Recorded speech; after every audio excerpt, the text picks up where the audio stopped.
later on it was about opportunities to grow the organization, and if there was nothing that the organization couldn't do differently, there would be no sense for me to remain. But I recognize also that I had the advantage of being the one who could lead the change.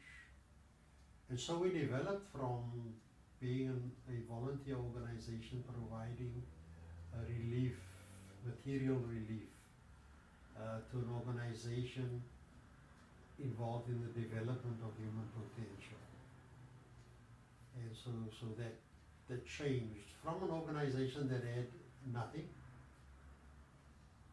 We had no staff, no professional staff to work for us. We just ran an administration, ran holiday home for the blind, took people on trips to the holiday home. They stayed there for a week or a weekend, and the volunteer committees that we had did the material relief things and home visiting of people. But that wasn't changing people's lives. It wasn't impacting on people. And so we moved from charity to developing of human potential. And that, of course, was another thing that said, no, now there's more reason for me to be involved, because now I can lead that aspect, and which led to the employment of social workers and occupational therapists, and the development of the services, the rehab services. Remember in those days, I mean, in this industry, terminology changes ever so often when somebody comes with a bright idea. Rehabilitation became a bad word, and we now call the same process independence development, because that's what it really is. And then, of course, now there's a vision. Now we had something going. We could see the need now. We could see the need, and we needed to provide for that need. And so that kept us going. Then we worked with adults primarily. And then we, in the process, in the 80s, I think late 80s, we discovered that there's a need for blind preschoolers, for children. So that was another new thing that kept one motivated.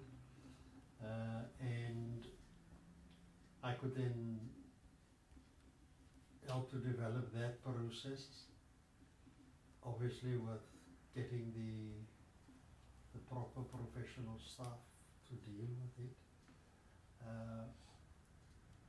And then later on, there was the issue of employment of blind people, gainful employment.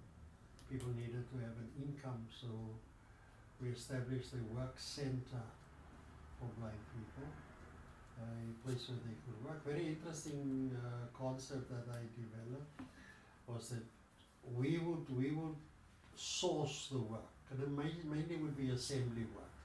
We would source the work, and we would share the money between the workers and our administration to cover the admin cost. And it worked on a wonderful basis that people got paid for their production only.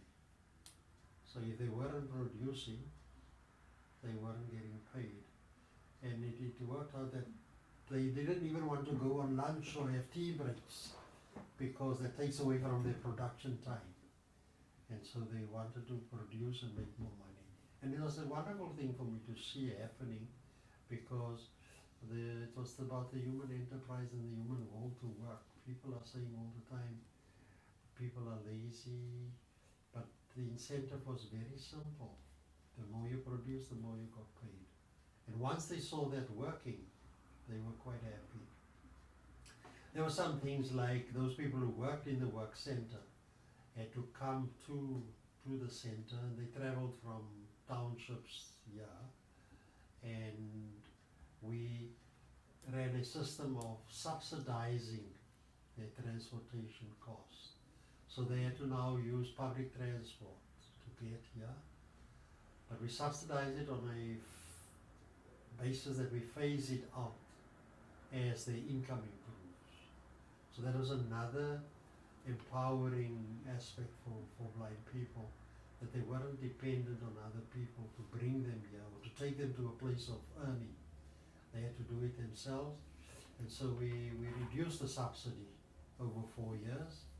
So if you were here for 4 years, by the 4th year you would not be getting any subsidy because you should be earning sufficient. So that works center was developed, and then of course now we had all these programs going. We had all the, we saw the need. Now we needed a house for that, and so I bought up all the plots around here, all the pieces of land that was vacant, so that we could build the Independence Development Center where we are